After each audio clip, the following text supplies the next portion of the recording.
depresi terhadap dolar Amerika Serikat dan mata uang lainnya.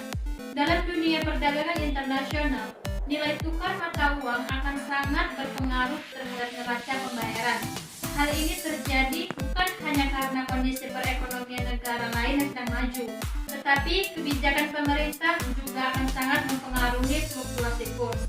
Pada tahun 2015, kurs rupiah terhadap dolar semakin melemah, bahkan hampir mencapai Rp14.000 per dolar Amerika Serikat. Hal ini sangat mengerikan, mengingat Indonesia adalah negara importir dan ketika kurs rupiah melemah, maka pembayaran transaksi impor tersebut akan menjadi lebih mahal dari sebelumnya.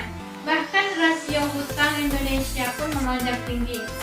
Ada pengertian dari paritas daya beli dan pengertian kurs. Yang pertama, paritas daya beli. Pengertian paritas daya beli yaitu istilah ekonomi untuk mengukur harga di lokasi yang berbeda.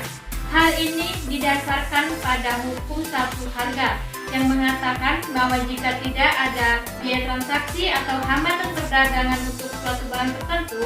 Yang kedua, pengertian kurs. Kurs adalah harga atau nilai satu mata uang dengan mata uang lain. Kurs ini biasanya ditetapkan oleh bank sentral suatu negara. Kurs disebut sebagai perbandingan nilai, artinya ketika kita menukarkan mata uang satu dengan mata uang lainnya, maka akan menghasilkan perbandingan nilai atau harga dari kedua mata uang tersebut. Perkembangan uang beredar periode 2000 sampai 2016 terus meningkat setiap bulannya, dari 2,1 ribu triliun rupiah pada Januari 2010 menanjak hingga mencapai 4,8 ribu triliun rupiah pada Oktober 2016, yang kemungkinan akan bertambah lagi pada tahun 2017. Uang beredar didefinisikan dalam arti sempit M1 dan dalam arti luas M2. M1 itu meliputi uang kartal dan uang kira, sedangkan M2 itu meliputi uang kuasa, yaitu tabungan, simpanan. Inflasi di Indonesia lebih tinggi dibanding dengan inflasi di negara-negara berkembang lain. Negara-negara berkembang lain mengalami tingkat inflasi di antara 3,5% per tahun. Pada periode 2005 sampai 2014, Indonesia inflasi tahunannya rata-rata 8,5%. Dalam periode yang sama, tingkat inflasi Amerika Serikat pada periode tahun 1987 sampai 2015, Amerika Serikat mengalami inflasi tertinggi pada tahun 1960 sebesar 5,40%. Dari tahun 1965 dan 1987, perekonomian Indonesia mengalami pertumbuhan dengan persentase rata-rata hampir 7%. Pencapaian ini membuat perekonomian Indonesia bertambah peringkat dari negara berpendapatan rendah menjadi negara berpendapatan menengah ke bawah. Namun, krisis finansial Asia mengalami dampak yang sangat negatif untuk perekonomian Indonesia, menyebabkan kontraksi PDB sebesar 13,6%. Pada tahun 1998, krisis ini akan mengguncang fondasi ekonomi politik Indonesia. Setelah krisis finansial Asia di periode 2000 sampai 2004, pemulihan ekonomi Indonesia mengalami rata-rata pertumbuhan PDB sebesar 4,6% per tahun. Periode pemulihan dan percepatan pertumbuhan ekonomi di tahun 2000-an dan 2001 disebabkan oleh hal-hal berikut. 1. Meningkatnya konsumsi rumah tangga. 2. Ledakan harga komoditas pada tahun 2000-an. Konsumsi rumah tangga menyumbangkan sekitar 55-58% terhadap total pertumbuhan ekonomi Indonesia.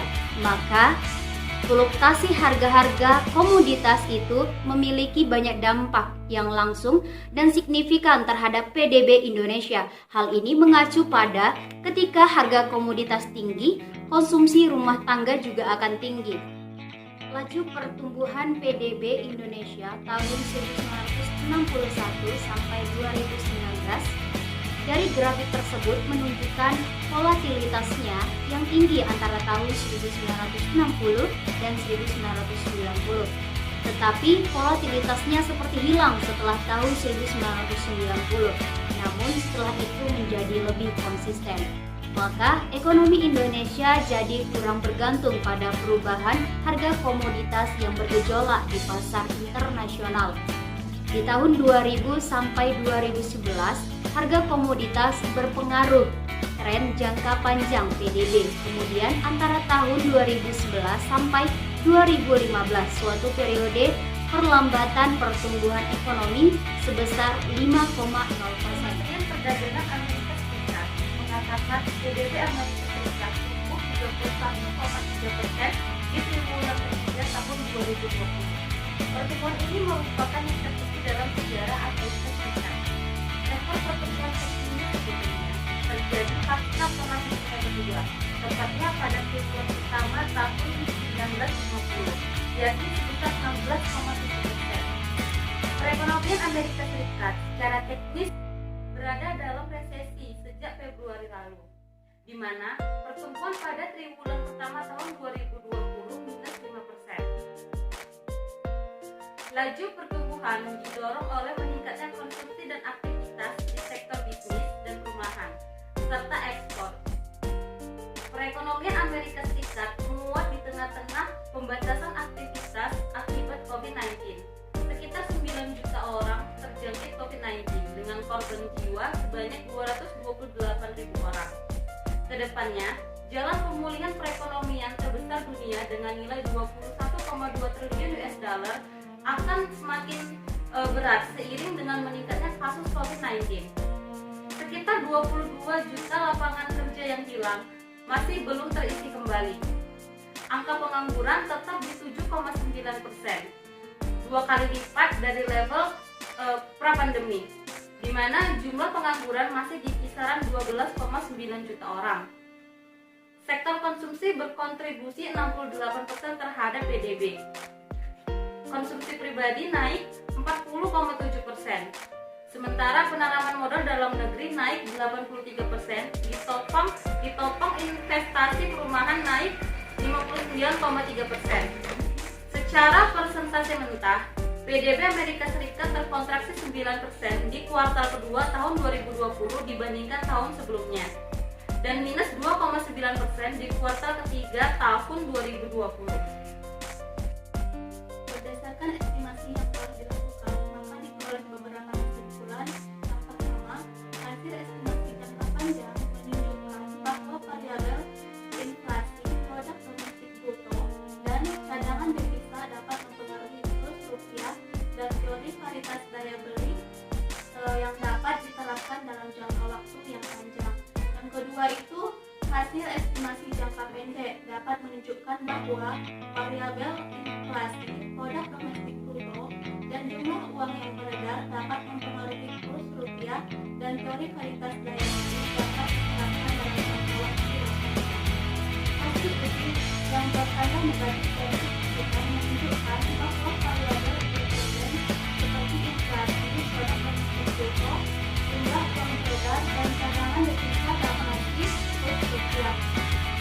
Bank Indonesia selaku Bank Sentral Republik Indonesia diharapkan lebih berhati-hati dalam mengambil kebijakan yang tepat demi menjaga kestabilan nilai rupiah. Sesuai dengan peraturan yang telah dikeluarkan oleh pemerintah mengenai pemakaian rupiah untuk seluruh transaksi dalam negeri, hal ini selalu diawasi oleh pemerintah selaku pencetus peraturan tersebut agar pemakaian valuta asing juga berkurang di dalam negeri.